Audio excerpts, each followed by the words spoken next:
भारत का एक गांव जहां न तो कोई बम गिरा न ही कोई युद्ध हुआ, फिर भी लोग धीरे धीरे मर रहे हैं। ये कहानी है झारखंड के जादूगोड़ा गांव की, जहां जहर दिखाई नहीं देता लेकिन सब कुछ बर्बाद कर रहा है।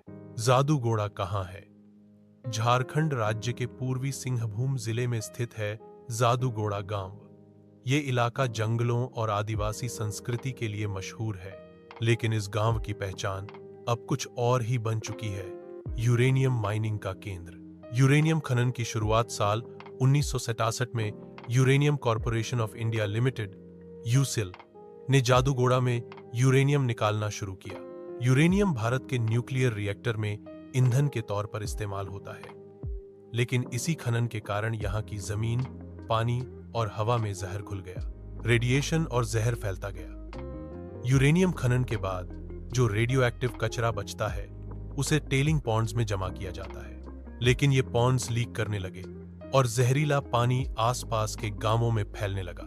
लोगों ने बिना जानकारी के यही पानी पीना शुरू किया, उसी जमीन में फसल उगाई और उसी हवा में सांस ली।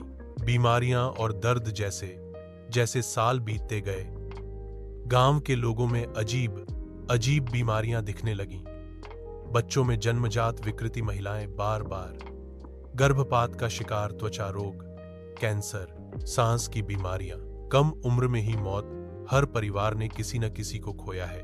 जमीनी हकीकत। एक सर्वे के अनुसार जादूगोड़ा के 40% से ज्यादा लोग रेडिएशन से प्रभावित हैं। कई बच्चे मानसिक और शारीरिक रूप से विकलांग पैदा हो रहे हैं। लोगों की हड्डियां तक गलने लगी हैं। और सबसे चौंकाने वाली बात, जिन लोगों ने यूरेनियम माइन में काम किया उनकी जिंदगी और भी कम रही।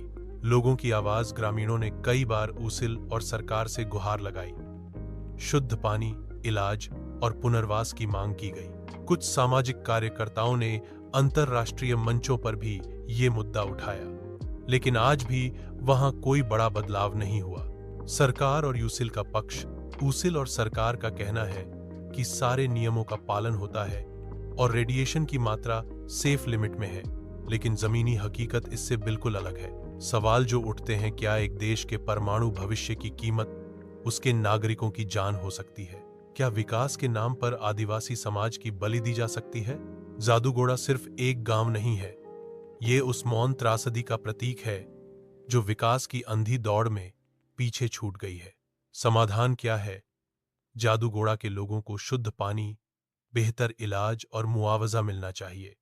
रेडियो एक्टिव वेस्ट को सुरक्षित तरीके से निपटाया जाए और सबसे जरूरी, लोगों को सच बताया जाए। जादूगोड़ा की आवाज दब गई है, लेकिन अब वक्त है उसे उठाने का। शेयर करें इस वीडियो को, क्योंकि जब तक हम आवाज नहीं उठाएंगे तब तक बदलाव नहीं आएगा।